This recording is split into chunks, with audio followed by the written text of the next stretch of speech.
Europe 1, 6h47, Thomas Soto. Et on ouvre donc le kiosque d'Europe 1, le kiosque et toutes ses plumes. Marion Calais pour les régions, Sophie Larmoyer pour l'international, Eva Rock pour la télé. En 2017 comme en 2016, elle regarde la télé, Eva Rock. Bonjour à tous. Bonjour Thomas.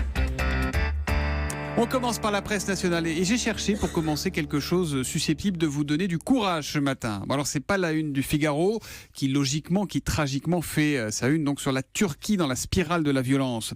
Istanbul, terreur au réveillon, titre également aujourd'hui en France. Les échos jouent dans leur couloir comme on dit avec une sur la bourse, ce que réserve 2017. En quelques mots, un vent d'optimisme souffle sur les marchés. L'euro pourrait retrouver la parité avec le dollar et on s'inquiétera cette année à cause de la dette chinoise. Le résumé de tout ça, il tient en un titre, cette fois dans Aujourd'hui en France. Turbulence en vue sur l'économie. La Croix a choisi de fêter un anniversaire en une. L'euro, 15 ans déjà. L'euro ado qui le 1er janvier 2002 remplaçait le franc, le mark, la lire, la peseta, partagé à l'époque par 11 pays. Tiens, aujourd'hui l'euro, c'est la monnaie de combien de pays à votre avis en Europe ? L'euro 19. Exactement, Marion, 19. Libération qui a choisi d'interpeller en une de son côté les candidats à la présidentielle. Réveillez-vous, car oui, c'est le moment de battre la campagne, écrit Libé. Libé qui ouvre ses colonnes à une vingtaine de chercheurs, écrivains, artistes pour confronter les analyses et alimenter le débat. Alors c'est intéressant, quoique un peu aride un lendemain de fête. Plus facile à digérer, vous avez la une de l'Humanité avec un dessin, celui de Coco. Coco qui vous souhaite une bonne année, on est en plein réveillon. 2017, lutte, fête, résistance et un petit verre, écrit Libé. Et puis il y a le Figaro qui consacre 4 pages à la promotion du 1er janvier de la Légion d'honneur. Honneur aux 22 citoyens qui se sont illustrés par leur courage le 14 juillet dernier pour tenter d'arrêter le terroriste de la promenade des Anglais à Nice. Distingué aussi pêle-mêle la présidente de l'AFM Téléthon, Laurence Thienot-Herman, le critique ciné Henri Chapier, le président de l'Olympique lyonnais, Jean-Michel Aulas, ou encore Evelyne Delia, la présentatrice Météo. Et là, on se dit qu'enfin on s'attaque pour de bon au réchauffement climatique en donnant la Légion d'honneur à Evelyne Delia. Et puis dis donc, à propos de météo, on a eu cette annonce surprise de Catherine Laborde. C'était hier soir sur TF1, juste après le 20h. Écoutez. Il y a aussi le temps qui passe, et ce temps-là, c'est le temps où je vais vous quitter. Voilà, je vous emporte avec moi. Vous m'oublierez ? Moi non. Je vous aime. Et ben voilà, Eva Rock, qu'est-ce qui s'est passé ? Catherine Laborde qui annonce son départ à la retraite comme ça, brutalement ? Brutalement, personne n'était au courant. Je pense qu'a priori, elle a dit qu'elle voulait passer un peu plus de temps avec son mari. Je pense aussi qu'elle va surtout retrouver les planches de théâtre. Parce qu'à l'automne 2012, elle avait fait son premier one-woman show avec Guy Carlier et François Rollin. Elle a fait ensuite Les Fables de La Fontaine. Et voilà, je pense qu'elle va retrouver ce goût pour le théâtre. Elle a été pendant 15 ans comédienne au début de sa carrière. Eh ben voilà juste pour au ce retour. départ et on la remercie Catherine Laborde pour tous ces jolis bulletins. Météo, 3 une dans la presse quotidienne régionale à présent, Marion Calais. Un courant d'air givré dans le courrier Picard. La glace formée autour des lignes électriques a fait céder des lignes EDF. Plus de 2500 foyers étaient privés d'électricité hier en Picardie. Un record dans l'éclair des Pyrénées. Seulement 5 mm de précipitations à Pau en décembre. C'est le mois de décembre le plus sec depuis 86 ans. Et puis des prénoms aussi à la une. J'ai cherché, il n'y a pas de Thomas, mais il y a des Ézéchiel dans le journal de Saône-et-Loire. Il y a un Nicolas dans le bien public. Ce sont les premiers bébés de l'année, nés un 1er janvier.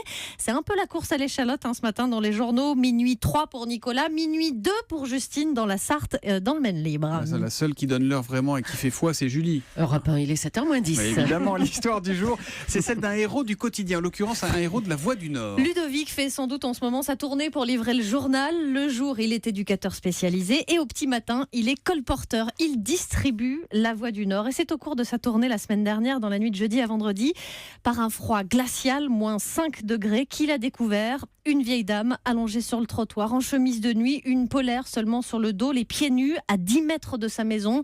Madeleine, 80 ans, est quasiment inconsciente, en état d'hypothermie.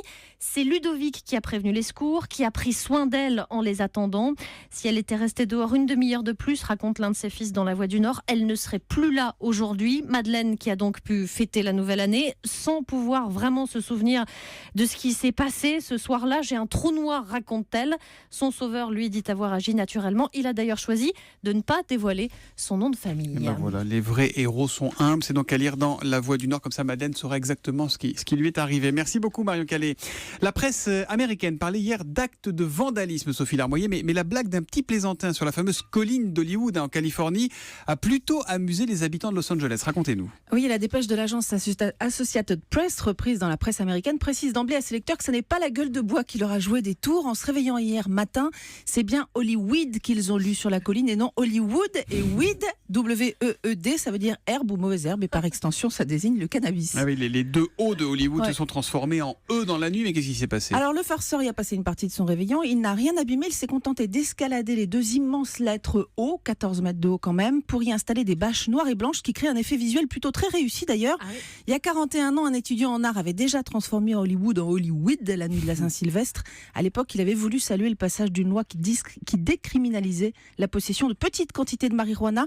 C'était toujours un délit, mais plus un crime. Bon, cette fois, il s'agit d'un clin d'œil à la nouvelle loi, une nouvelle fois sur le cannabis. C'est voilà, ça 8 novembre dernier, en même temps que la présidentielle, les Californiens ont aussi voté en faveur de la légalisation de l'usage récréatif du cannabis.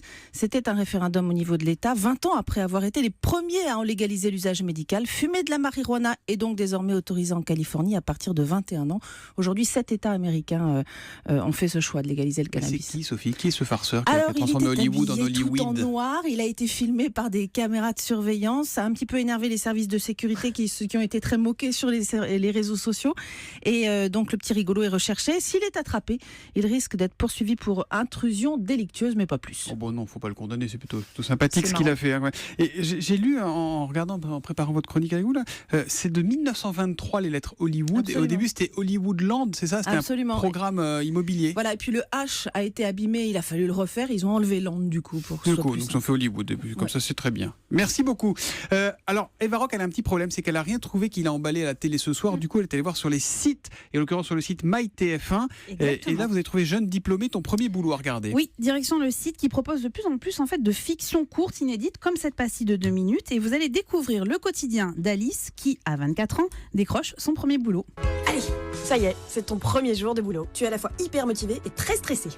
Surtout motivé. Enfin, surtout stressé en fait.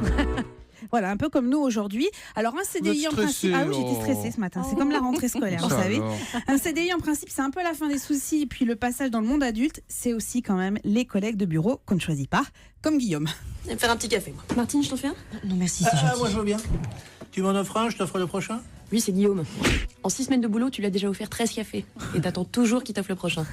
Voilà, en fait, avec Alice, on va revivre vraiment l'expérience de notre premier boulot. Vous savez, le doute, les envies de changer déjà de travail après la période d'essai, les commérages à la machine à café, la vie de fête en dehors du boulot qui est moyennement compatible quand même avec le travail.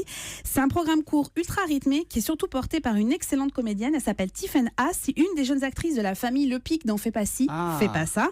Et c'est une nouvelle démonstration, surtout que sur le web et notamment sur les sites des chaînes, on trouve des pépites. Alors c'est d'autant plus intéressant qu'en fait la série reprend les codes des réseaux sociaux. Vous savez, ces formules courtes, ces phrases très courtes, au service d'une narration qui est beaucoup plus classique, celle de la fiction française, et ça fonctionne très très bien. Voilà, il y a déjà 10 épisodes disponibles sur le site mytf1.fr. Et ça s'appelle Jeune diplômé, ton premier boulot. Pour vous, c'était votre dernier, Eva Rock. Merci les kiosquiers, à demain. À demain.